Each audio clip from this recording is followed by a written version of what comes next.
The galaxy had always prided itself on order. Across billions of stars and hundreds of habitable systems, a complex web of alliances, federations, and coalitions had emerged over millennia. But at the center of it all stood the Interstellar Council, a governing body whose authority extended beyond political borders and cultural differences. The Council claimed that civilization itself depended on control, not just control of trade, or borders, or populations, but control of war itself.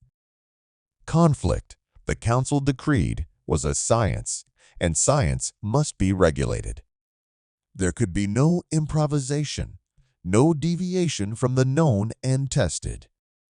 And so, the Council cataloged every martial technique, every method of attack and defense, every approach to combat ever recorded in galactic history.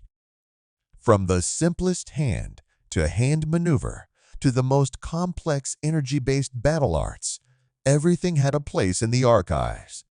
After centuries of review, deliberation, and experimentation, the Council codified a comprehensive list, exactly 300 combat arts.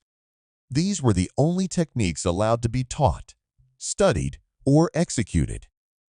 Any deviation was not merely frowned upon, it was considered heresy, a direct threat to the stability of the galaxy.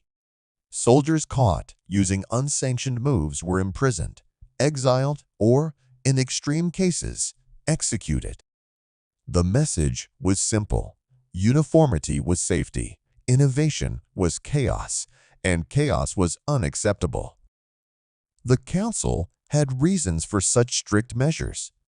Across the stars, civilizations had risen and fallen in spectacular fashion, often because one species had discovered an unexpected advantage, a combat technique unknown to its neighbors. Entire worlds had been decimated by armies wielding arts that no one had cataloged or anticipated. By restricting martial knowledge to 300 codified forms, the Council believed they had eliminated the wild cards of the universe. With standardization, they could predict the outcome of wars before a single shot was fired. Strategy became calculation, skill became memorization, and unpredictability became illegal. For centuries, this system worked. Wars between advanced civilizations were fought according to strict protocols, duels adhered to time-honored rules, and interstellar conflicts became almost predictable. The galaxy had achieved a fragile, uneasy peace. Then humanity arrived. At first, the other species barely noticed. Humans were not impressive by galactic standards. Physically, they were fragile, with bones that could break under stress, organs that were vulnerable to pressure and radiation, and metabolism that required constant care in spacefarers' environments. Their reflexes were unremarkable compared to the lightning-fast predatory species of Betelgeuse Prime. Their strength paled in comparison to the crustacean warriors of the Exotrax belt, and their energy projection abilities were laughable next to species who could manipulate plasma with precision. Most civilizations dismissed humans entirely. To them, humans were inconsequential, a quaint, fragile, barely functional species that would never rise above a minor colony existence. They had no reason to fear a species whose entire evolutionary path had relied on problem-solving, adaptation, and cooperation, rather than brute strength or biological advantage. The galaxy assumed humans were irrelevant. But the humans had a different approach. From the moment of first contact, it became clear that they did not obey the Council's rules. While every other species had devoted centuries to mastering the 300 codified arts, humans ignored them entirely. They did not memorize sequences. They did not adhere to strict forms. Instead, they improvised. Every human fight was unique, every encounter an experiment in creativity and survival. If a human encountered a new enemy, they studied, adapted, and invented techniques on the spot.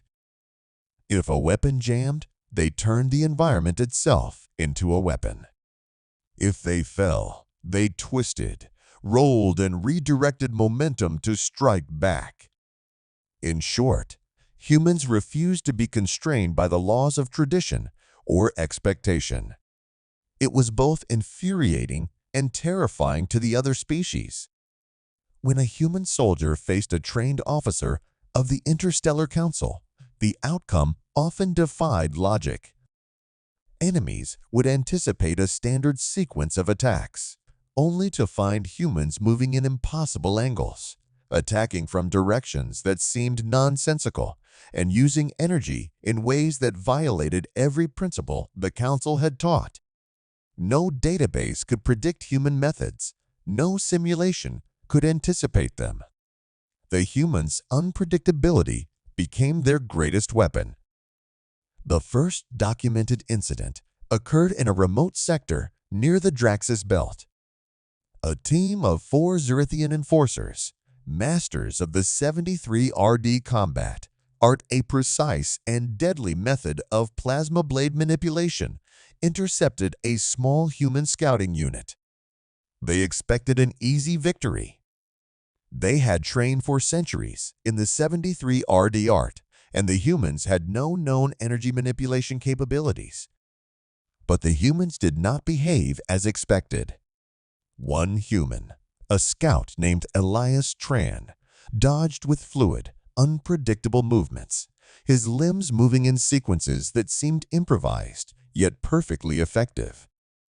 Another human, Lyora Nash, turned a falling crate into a makeshift weapon, striking the Zrithians in weak points that had never been cataloged.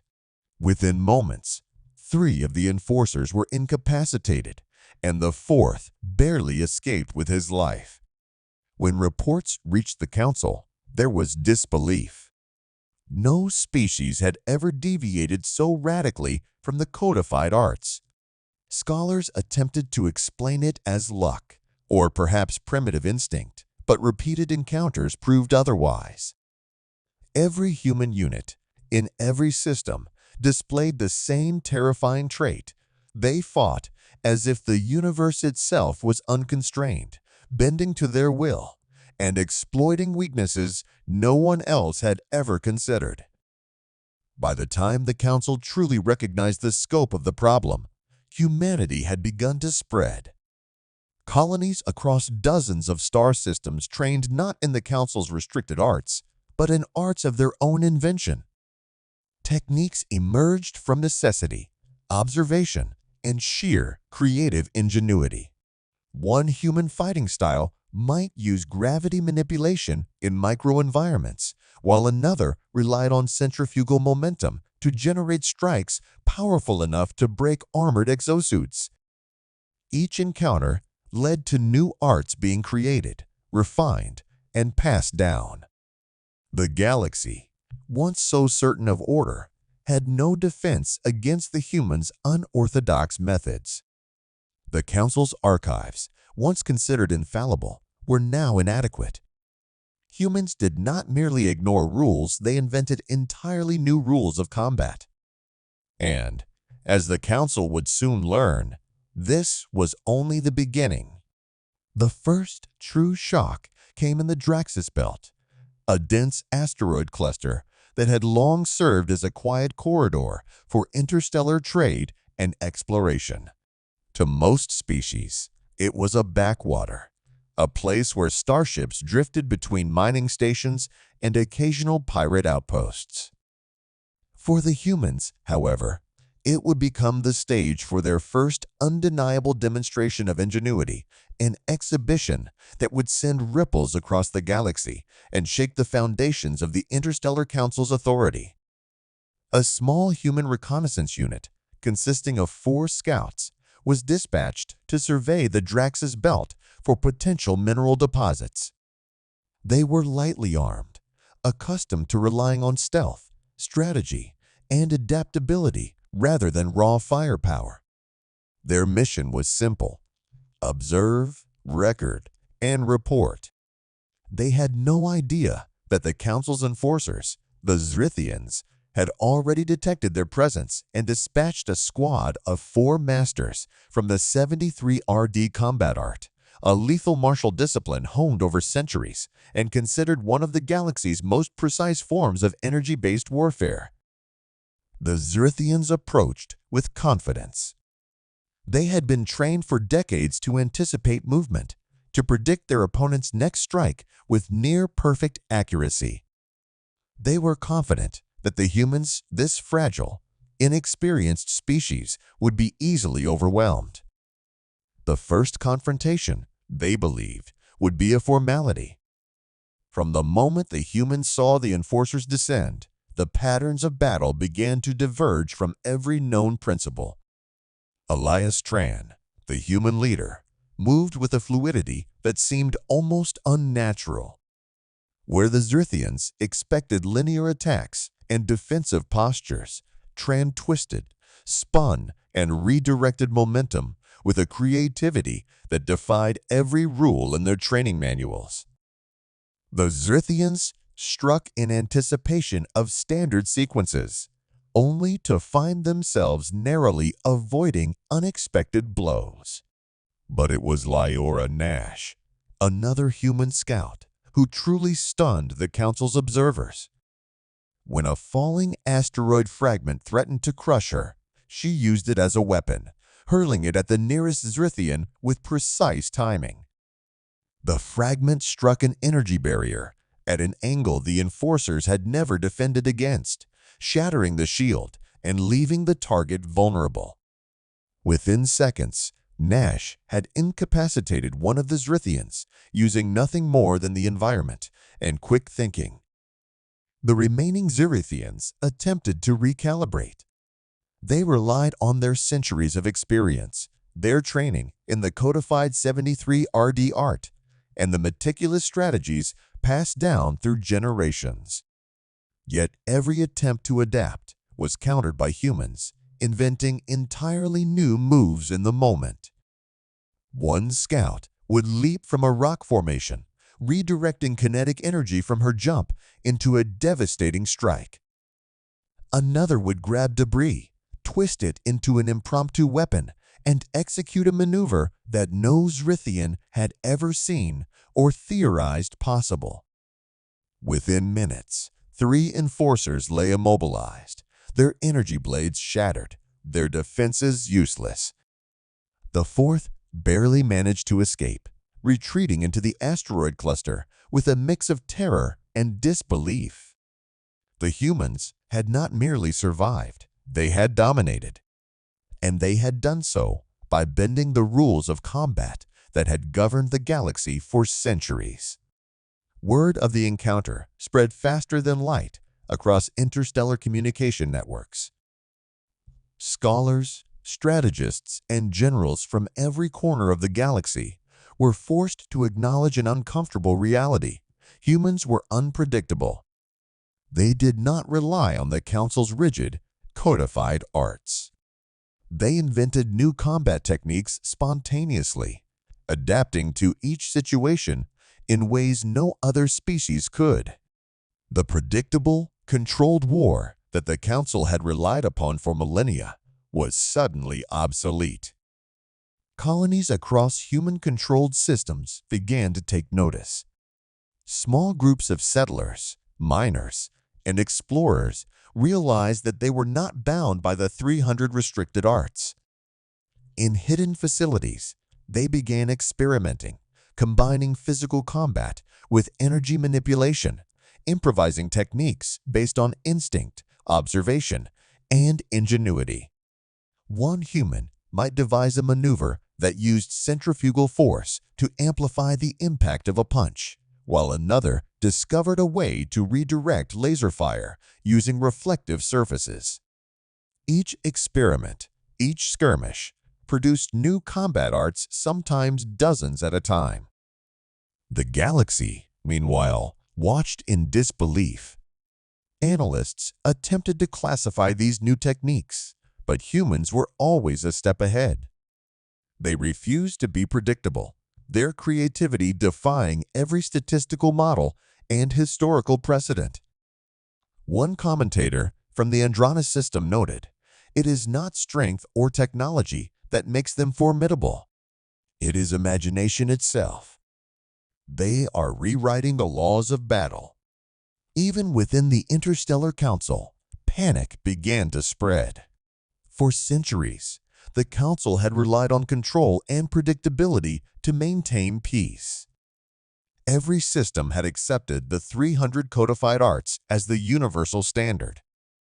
But humans were proof that creativity could not be regulated, that innovation could never be entirely predicted. They had turned the galaxy's reliance on rules into a weakness, demonstrating that adaptability, ingenuity, and intuition could surpass even the most meticulously honed skills. By the end of the Drax's Belt encounter, one thing was undeniable. Humanity had arrived, and they had brought something no species had ever wielded before: a limitless capacity for invention in the art of war. They had shattered the illusion of control, and in doing so, they had signaled to the galaxy that the future of combat would no longer be dictated by law or tradition, but by imagination, ingenuity, and the unyielding will to survive. For the Council, it was a moment of existential realization. The fragile humans, whom they had underestimated for centuries, had proven that the most dangerous weapon in the galaxy was not a ship, a laser, or even a weaponized fleet. It was the human mind itself, the ability to invent, adapt, and create something entirely new in the heat of battle. And for the first time, the galaxy understood that control had limits. Humanity, with its unprecedented. Within a decade, the galaxy began to grasp the scale of the human phenomenon. What had started as scattered encounters in remote systems was no longer an anomaly. Humans were multiplying, colonizing, and innovating with a relentless energy that confounded every council member, scholar, and military strategist. Their combat techniques, once considered limited to improvisation, had blossomed into something astonishing: hundreds of entirely new Art 600, by the most conservative estimates, each unique, each effective, each unpredictable. Unlike other species, humans did not simply memorize forms. They invented them. Entire schools of thought emerged from single battles. A skirmish on a frozen moon could produce a method of movement that defied gravity yet conserved momentum. A firefight in a dense asteroid belt could inspire a way to redirect energy blasts using reflective surfaces and precise timing. Every environment was a laboratory, every enemy an opportunity to innovate. Humans were not constrained by history, tradition, or even physics in the way the galaxy understood it. They took the rules, bent them, and made them irrelevant. Council analysts struggled to catalog the new arts.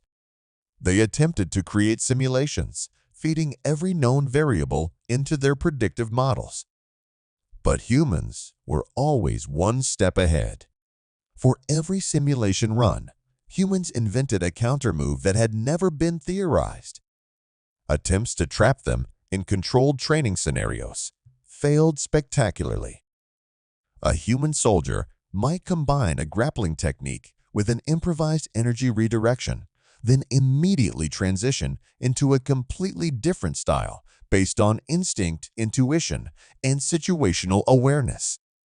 Their ability to adapt was not just skill, it was creativity itself in motion, a trait no other species had cultivated in warfare to such an extraordinary degree. Entire fleets of human combat units began to employ these arts in battle. On the ice world of Zethara, a squad of humans faced the veteran elite of the Trivian Confederation, a species whose warriors had dominated every frontier for centuries. The Trivians had mastered a deadly combination of physical combat and plasma projection, and they expected an easy victory. But the humans did not fight as expected. They moved unpredictably, splitting into multiple formations mid-battle, using environmental hazards to their advantage, and combining offensive and defensive techniques in ways the Trivians could not anticipate. By the time the Trivians realized the extent of their disadvantage, their entire battalion had been neutralized. In the Andromeda Rift, humans devised new methods of zero-gravity combat that seemed impossible. Soldiers would spin, flip, and tumble through confined corridors, using centrifugal force to launch themselves at enemies with devastating impact. Blasters became extensions of their bodies, and walls, ceilings, and even floating debris were transformed into lethal weapons. Analysts across the galaxy were forced to admit that humans were not simply fighting, they were inventing combat itself. Reports began to flood the council chambers. Each report was more alarming than the last. Humans combining multiple restricted arts in ways deemed incompatible. Humans developing energy manipulation techniques that no scholar had predicted. Humans using improvisation so effectively that even elite training programs could not simulate their moves. A senior counselor remarked, "It is as if they have rewritten the very laws of engagement. We can no longer rely on our rules or archives. They are beyond codification." The human approach to combat was revolutionary because it embraced uncertainty. While every other species had been trained to follow sequences, predict responses, and exploit known weaknesses, humans relied on ingenuity, intuition, and a refusal to be bound by expectation. One encounter could produce a new style that would ripple across human colonies, refined, taught, and enhanced over time. In less than a decade, 600 new arts had emerged, an unprecedented explosion of creativity in warfare, born entirely from necessity and unbounded imagination. But it was not just the number of arts that terrified the galaxy. It was the human's ability to adapt in real time. Battles became experiments, and humans were the ultimate innovators. A single soldier could analyze, modify, and implement techniques mid-conflict, creating a cascade of unpredictable maneuvers. Armies that relied on strict adherence to codified arts found themselves outmatched, outmaneuvered, and outfought at every turn. Even the most advanced fleets equipped with automated war drones and AI-assisted tactics could not anticipate human creativity. In the council chambers, debates raged. The Codex of Restricted Combat Arts, once considered the ultimate authority, now seemed obsolete. Strategies that had been taught for centuries were no longer relevant. The galaxy, so long accustomed to control and predictability, was suddenly confronted with a species that thrived in chaos, that weaponized creativity itself. In response, the Council attempted to impose restrictions on human colonies, to monitor and regulate combat training. But humans were already moving too fast. Their colonies were dispersed across systems, each environment producing unique adaptations and techniques. Attempts to catalog their methods were futile. As soon as a system published its findings, humans had already invented new strategies that rendered previous knowledge irrelevant. They were not simply innovating, they were evolving the very concept of war. Historians would later describe this period as the age of human ascendancy in combat arts. In less than a decade, humans had invented more than 600 new techniques, each verified in real conflict and impossible to fully anticipate. Across the galaxy, one truth became undeniable. Humans were no longer just another species. They were the innovators, the wild card, the ultimate expression of adaptability in warfare. Where other civilizations relied on memory, repetition, and calculation, humans relied on imagination, intuition, and the relentless will to survive. The galaxy had built walls of control, archives of knowledge, and fleets of elite warriors trained in the 300 restricted arts. Humanity shattered all of it, not with superior numbers, not with superior technology, but with ingenuity. They had turned the rules into tools, the chaos into advantage, and the predictable into opportunity. And in doing so, they had done something no species had ever accomplished. They had rewritten the very definition of combat. Every corner of the galaxy began to whisper the same phrase. Humans do not merely fight, they invent, adapt, and create. The 600 new arts were more than techniques. They were a declaration. Humanity had arrived, and the universe would never be the same. The Interstellar Council had ruled the galaxy for centuries, their authority unchallenged, their edicts absolute. Every war, every duel, every skirmish had been governed by the codified 300 combat arts, and every species had been trained to abide by these rules. Predictability was safety. Control was stability. But humanity was about to dismantle that illusion entirely. It began with a historic assembly convened on the neutral moon of Varela Prime. Thousands of representatives from dozens of species filled the chamber, a massive dome suspended in orbit around a gas giant. Council members gathered in ceremonial robes, their faces grim. For the first time in history, the session was not about trade disputes, territorial claims, or political alliances. It was about the human problem. Humanity, previously dismissed as inconsequential, had proven itself unpredictable and lethally creative. It was a problem that could not be calculated, regulated, or controlled. The chamber buzzed with speculation, fear, and uncertainty. Generals argued that humans must be restricted, monitored, or eradicated. Scholars attempted to find weaknesses in human strategy, running simulations that assumed humans would follow patterns, but the simulations always failed. Historical precedent offered no guidance, and ancient combat manuals, once revered as infallible, seemed irrelevant. Every possible plan to contain humanity was undermined by a single, terrifying truth. Humans did not follow rules. They invented them. The council voted almost unanimously on a demonstration. A squadron of elite human fighters was summoned to Varela Prime for observation, a controlled display intended to prove that humans were fallible, ordinary, and containable.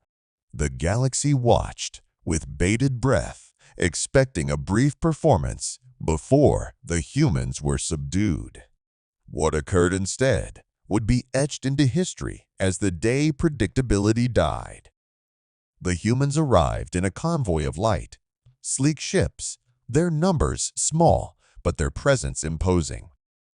Among them were Elias Tran and Lyora Nash, veterans of countless encounters in uncharted systems, alongside other soldiers who had never failed to innovate in combat. As the council enforcers prepared, confident in their mastery of the 300 arts, the humans disembarked. The demonstration began formally, with the humans instructed to engage the enforcers in standard drills. Immediately, the predictable structure collapsed. The humans moved as if the very laws of physics were tools at their disposal. Where the enforcers expected repetition and adherence to form, they found improvisation and ingenuity. A human leapt from the chamber's upper balcony, using the fall to generate kinetic energy, striking an opponent with force no algorithm could predict. Another used a reflective energy shield to redirect a plasma blast into a sequence of opponents, neutralizing 3 at once. Observers in the gallery gasped, scribbling frantic notes, trying to catalog maneuvers in real time. But it was impossible. Every strike, every feint, every countermove was entirely new. The humans combined arts in ways the Council had explicitly declared incompatible. Techniques meant for solo combat were seamlessly integrated into group maneuvers. Environmental elements, rails, support beams, transparent walls were transformed into weapons with unmatched precision. For the first time in the galaxy's history, the codified 300 arts were irrelevant. Within 15 minutes, 100 elite enforcers were incapacitated. Energy blades shattered, shields overwhelmed, martial sequences interrupted by moves never before theorized. And yet, no human suffered a single serious injury. The demonstration was supposed to be controlled, but it became a vivid illustration of a staggering reality. Humans were not simply fighters, they were inventors of battle itself. Panic swept through the Council. The elders, who had once ruled with quiet authority, now faced a species that could not be contained. Their centuries of control, their meticulous rules, their predictions of combat outcomes, all had failed. Humans had exposed the limits of authority, showing that creativity and intuition were more powerful than law, regulation, or training manuals. Historians would later call this the Day of Revelation. The humans did not just win, they demonstrated an entirely new paradigm of warfare. Where the galaxy had relied on memory, pattern recognition, and replication, humans relied on adaptability, improvisation, and imagination. They had turned chaos into an asset and unpredictability into power. The impact of the demonstration rippled across every corner of the galaxy. Military academies scrambled to revise curricula, strategists attempted to develop new models, and fleets that had once considered humans a minor threat now regarded them with cautious awe, some even fear. Even the most conservative analysts admitted that humanity's creativity could not be matched. Attempting to copy human techniques proved futile. As soon as one system implemented a new method, humans had already evolved beyond it, creating something new, more efficient, and deadlier. The Council, which had ruled through fear and order for millennia, realized something unprecedented.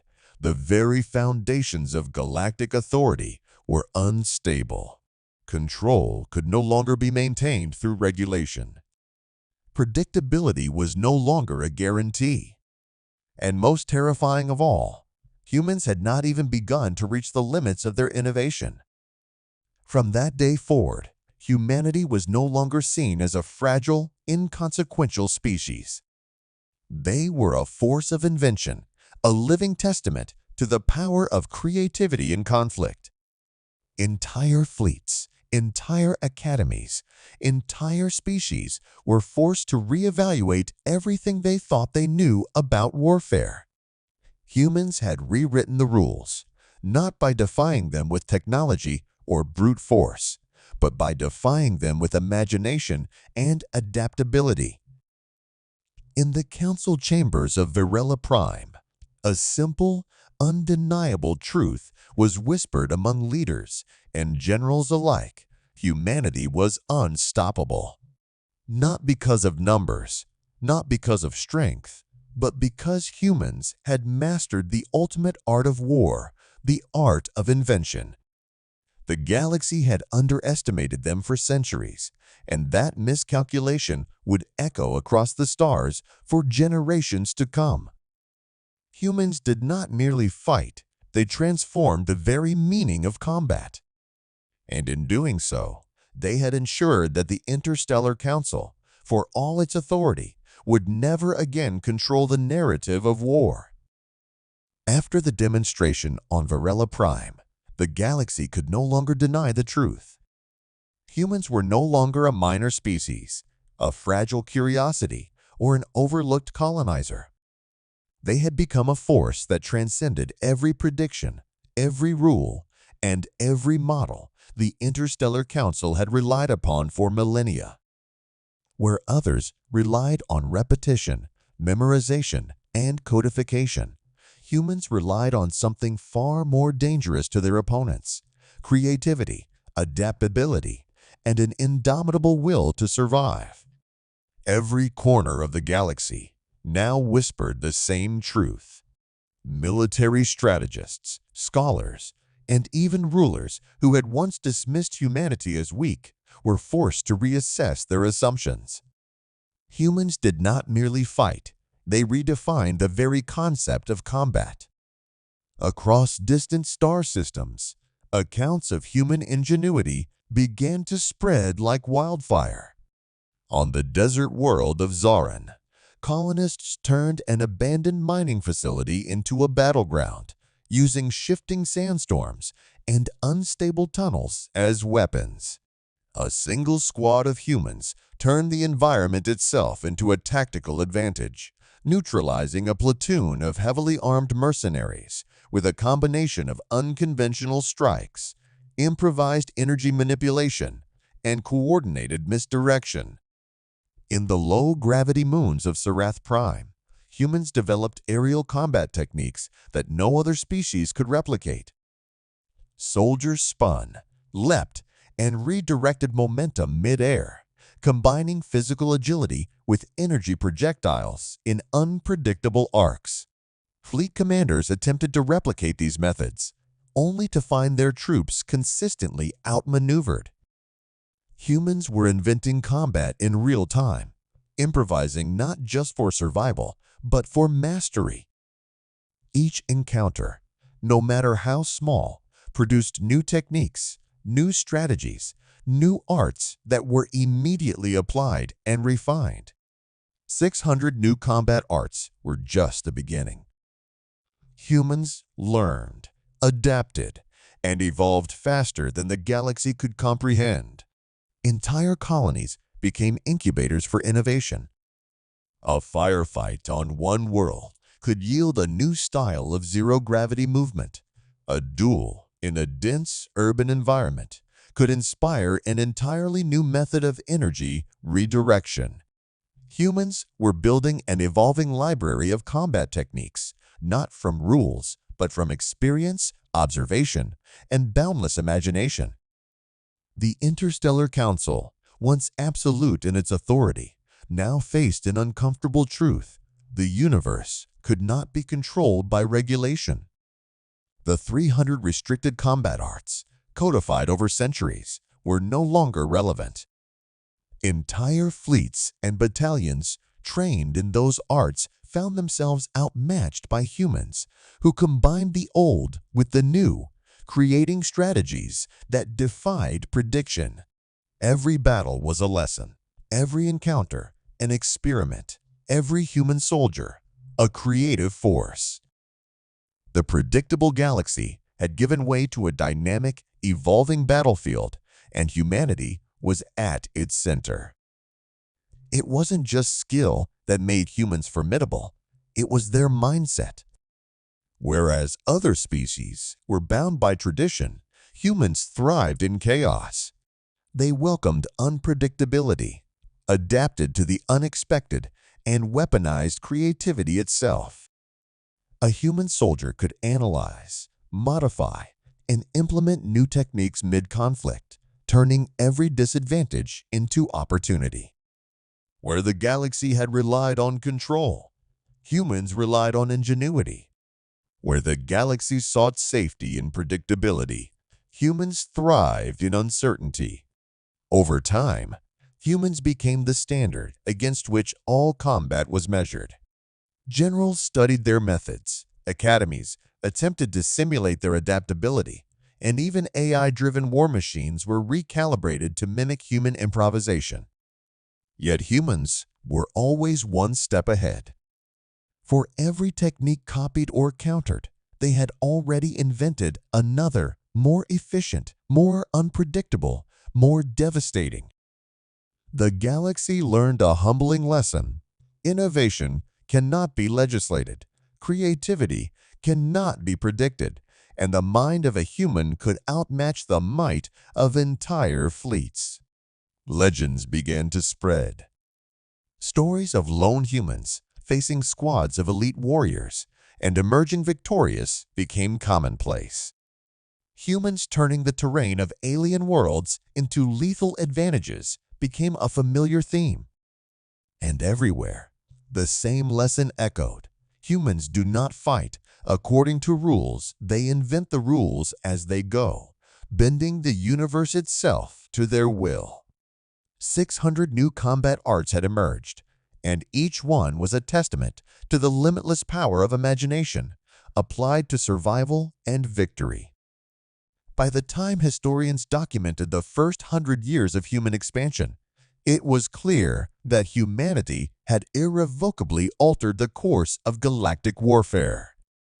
Other species would spend generations attempting to replicate the adaptability, intuition, and ingenuity humans displayed instinctively. Military academies across the stars would teach the human method as the pinnacle of combat strategy. Fleet commanders would study human improvisation for insights into tactics, coordination, and innovation. And yet, humans would always remain ahead, not because of brute force or advanced technology, but because of something far more profound, the creative spark that allowed them to invent, adapt, and redefine what combat could be. The galaxy had restricted 300 combat arts. Humans had invented 600 more. But more importantly, humans had rewritten the rules of warfare itself. They had proven that control was an illusion, that regulations could never fully contain ingenuity, and that the most formidable weapon in the universe was not a ship, a laser, or a weaponized fleet. It was the human mind. Humanity did not merely survive. It thrived, reshaping the galaxy with each innovation. And as the stars themselves bore witness to their rise, one truth became undeniable. The future of warfare, the very definition of conflict, would forever be human. The galaxy would never be the same.